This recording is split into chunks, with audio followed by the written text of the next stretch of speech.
Hey, welcome back to Vintage Weights PGH. My name is Rob, and I'm going to tell you the truth in terms of my opinion on should you use vintage weights or not. Now, clearly, my handle is Vintage Weights PGH.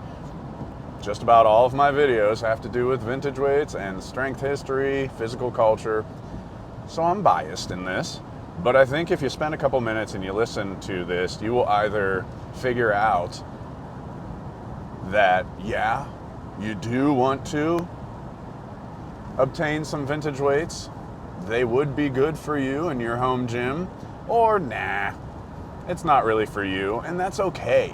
You can still subscribe, you can still like and comment, and be a part of the Vintage Weights community and be a part of my channel, Vintage Weights PGH, because you like the history of it and you enjoy finding out where the things in your home gym came from without actually using them. I have no room in my life for snobbery or looking down on people thinking that my way is the only way, because it's not. So that's completely fine with me. I will still really enjoy chatting with you about physical culture, chatting with you about strength history, even if you're lifting with bumpers. So that's my first thing. As far as vintage weights are concerned, equipment, that's a whole nother video. Yes, no, maybe so when it comes to vintage equipment. Barbells, the name of the game these days in 2023 is knurling for the most part when it comes to a lot of barbells. So vintage barbells, there's very few that have good knurling, probably not for most people. So that brings us to weight plates for the most part. There's some really cool smaller items and things that you might want to pick up, but for most people, where they would get into vintage weights would be with weight plates. So are the weight plates that were made before you were born good for you to use? Not if you like bumpers. If you love bumpers, if that's just your everyday bread and butter, you're one of those Olympic lifters that just loves dropping your weights onto your platform. You're one of those really quiet, I lift in the early morning, and you know, my family, it's like the Princess and the Pea. My family might wake up. Well, I lift early in the morning and I clang and bang and my family doesn't wake up because I lift in the basement and they're 3 floors up on the second level of my house, which basement, first floor, second floor. So they don't wake up. That, and I use crash pads. I try not to drop my weights. I try not to drop my deadlifts. I mean, with older weights, you don't want to drop your deadlifts anyway. You're going to crack them or chip them or break them. And I've done that. It wasn't a deadlift. Excuse me. I had some 25-pound deep dish on my strongman log. I dropped it on a crash pad. And even on a crash pad at a tilted angle, they cracked. So, and not they, one of them cracked. That brings me to whether you want vintage weights or not. Bumpers. If you're in love with bumpers, then maybe you don't want vintage weights. Maybe you just want like one cool pair that you'll bench press with. Maybe you just want, you know, a couple standard plates or something on a curl bar. But if you love bumpers, then you're probably not going to use your vast collection that you might amass of older weight plates. And gyms shouldn't be museums. They should be gyms. You should use weights. Weights are meant to be used. So what I'm getting at is, in my opinion, don't just decorate. Ugh, nothing makes me more annoyed, and I know I just said like a minute ago, oh, I'm such a fair person and I won't look down on anyone. Well, let me prove myself to be a liar in that respect. The one entity I will look down on, the one group of vintage weights people that rub me the wrong way would be the decorators and the museum curators. If you are just hanging stuff on the wall and it never comes off of the wall and onto the barbell, that annoys me because I want to lift it. Weights, I know I'm personifying them, but weights are meant to be lifted. They are meant to be used. So please don't just decorate. I've got weights hanging all over my walls but they're constantly coming off and onto the barbell. They're constantly getting used. And I'm no like competitive, amazing elite lifter. I am an average, maybe even below average lifter, just a husband and father lifting in his basement in the morning before his family wakes up. But I use them all, because if you consistently use your home gym, then why not use the weights that you own? Why would you buy some old pair of weights and just let them sit in the corner like, oh, look at those? So please, no museums, just gyms, places where you work out. Now let's get into, okay, you do like iron. You like that clang, that bang of iron. You like the feel of iron because it's science, right? Iron is heavier than rubber. So if you want to lift heavy weights, you gotta lift iron, not bumpers. I'm just kidding.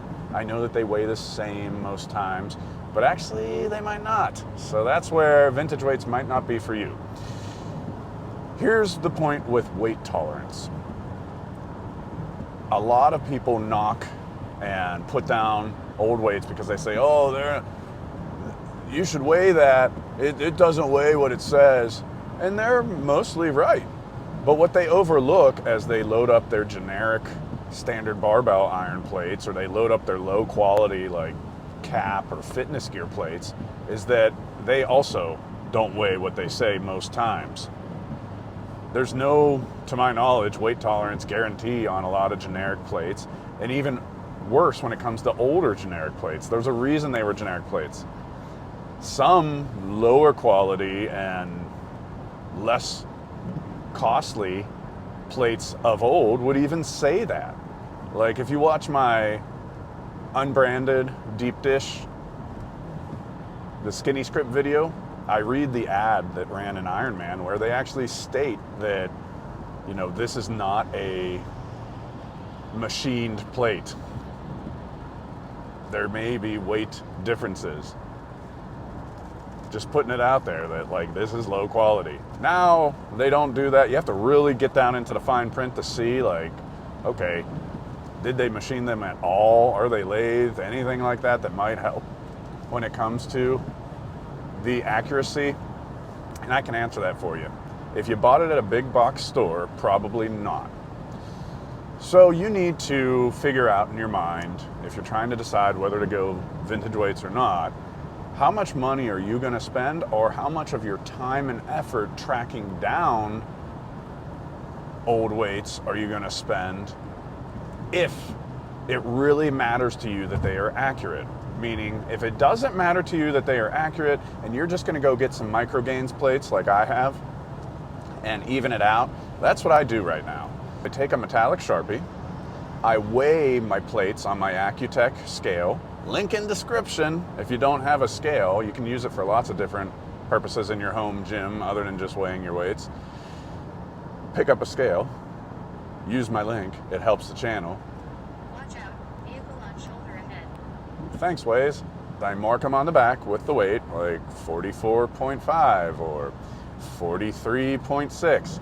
And then, to the best of my ability, with my half-pound micro gains, my quarter-pound micro gains, and my 1-pounders, I even it out.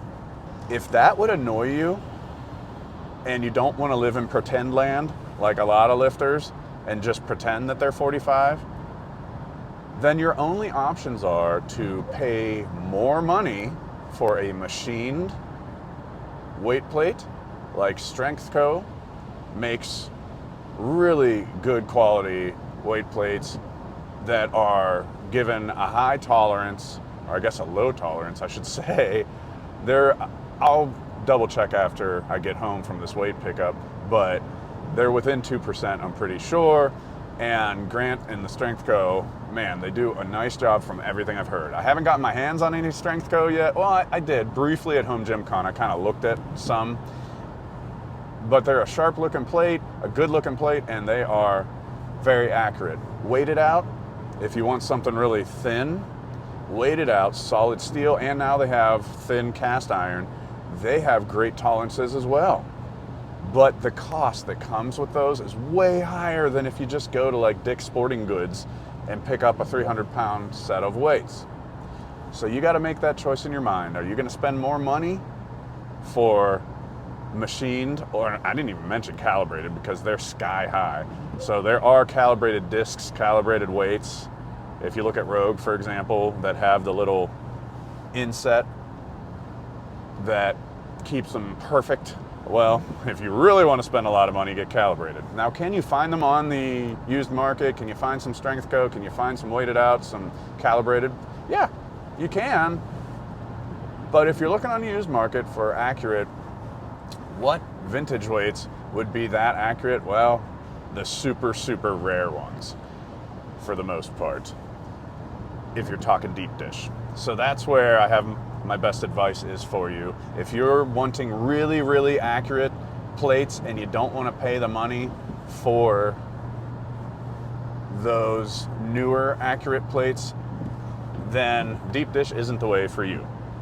Because the only deep dish, to my knowledge, that are super accurate are very, very rare.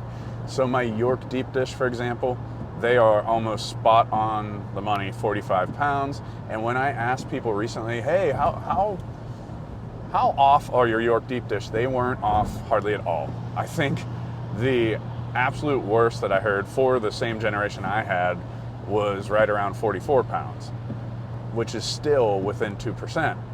So York deep dish, very hard to find, but accurate. Jackson's, even harder to find, even more expensive, but accurate.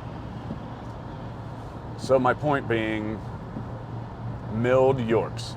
Milled Yorks are pretty darn accurate because they're milled on the back, and they were produced so much more than deep dish Yorks, and they came after deep dish Yorks. So milled Yorks are your entry point for accurate vintage weights. There's a reason why the No Wine Cellar is filled with milled Yorks, because it's a really economical way, hi Keith, to find old weights that are pretty accurate. That's the second point when it comes to things. So you've chosen iron, you've made decisions when it comes to accuracy. So then you may have jumped off by this point, either listening to the video or deciding, no, I don't want vintage weights. But here's one last reason why you might want some. If you live in pretend land, meaning you don't weigh your weights, you never used my link for a scale and got one, and you like to just pretend that it says 45, so it's 45. There's a large truck next to me, apologies. If you live in pretend land, you can keep living in pretend land even more, because you can get a lot of old deep dish and you can keep pretending that they weigh 45 pounds. And the reason why you might like that is that deep dish are so comfortable compared to thinner modern plates. And I know a lot of companies are making deep dish now. Those are comfortable, and you can find some of those on the used market. Recently, when Rogue put out the Arnold edition of their deep dish with the silhouette of Arnold Schwarzenegger on it, I looked at my Facebook marketplace, and within days there were like an influx of people selling off their Rogue deep dish that didn't have the Arnold silhouette on it. So you can find modern deep dish. You can also find, and I have other videos giving advice on how to do so. Make sure you follow the playlist at the end of this video and you'll see what I mean. The How to Collect Vintage Weights videos will give you advice how to find other deep dish. And I have plenty of reviews on deep dish plates. Shizzler, Billard, International, Skinny Scripts that are very economical. All the ones I just named are not that rare. They're not like super rare Jackson or Weeder Cross Hub or, Gibson plates. They are pretty easy to find in most parts of the country, and they have that awesome, wonderful, comfortable deep dish design. Once you go deep dish, it is so remarkably tough to go back to thinner plates. Like, I generally at this point only use my milled York and my USAs and my Thors. Those are my 3 thinner powerlifting plates, if you will. Yeah, those are the only ones I have right now. I have milled York, USA, Pit Barbell USA, and I have Thors. And I pretty much only use them for deadlifts. That's it. And on deadlift day, when I grab them, oh my gosh, they almost fall out of my hands. I'm not even used to grabbing something like that because I'm so used to deep dish. And I love deep dish. So there are days where I will deadlift with deep dish anyway because I just don't want to touch the others. So why do I keep them around? Well, because I love those 3. Those 3 have such a cool history and I love them. And I do use them for a lot of different things besides that. A lot of grip stuff. I'll load them up on my loading pin because I don't want to have something slip out of my hands doing grip work and crack a deep dish plate. So I use them for a lot of grip work, and then also on my loading pin on my surplus strength UPS, which, no affiliation, I just love that thing. If you don't have a UPS or know what it is and you want a pulley system, go check out surplus strength for UPS. Off topic, but oh my gosh, I love that thing. So I use a lot of my thinner vintage plates on my UPS. So that would be the third and final reason why you want to get into it. And actually not final, there's one last one, and it's a quick one. You might want to, for any of the above reasons, because you want cast iron, because you want something in terms of weight and you want deep dish, but also because you appreciate, and this is probably the most important one for me, you appreciate the history. You think it is cool that you are lifting with something that someone lifted with 50 years ago, that a company made in the United States 70 years ago, 80, 100 years ago. Well, 100's pushing it, but you like the history of it. Maybe it's from your hometown. My Power Master deep dish say Monroeville and have a Pittsburgh zip code on it. Monroeville's a part of Pittsburgh, and I think that's awesome. My USA plates were made by Pit Barbell in Pittsburgh. I love that. That's one of the reasons I'm going to keep them forever. So maybe this plate was made near you in your hometown. Maybe there's nostalgia. Maybe you lifted with these. Miles. Take exit 113, State Route 208, State Route 258 toward Grove City. Thanks, Waze. I'm heading to Grove City if you can't tell.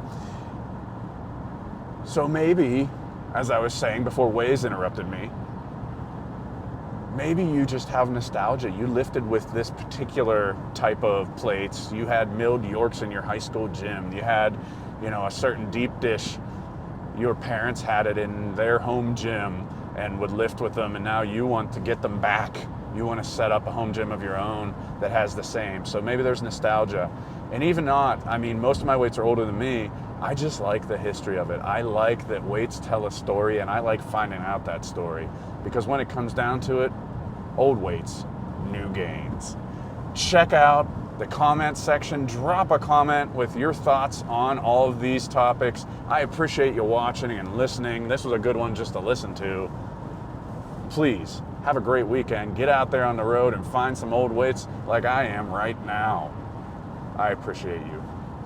That's a Ted Lasso comment.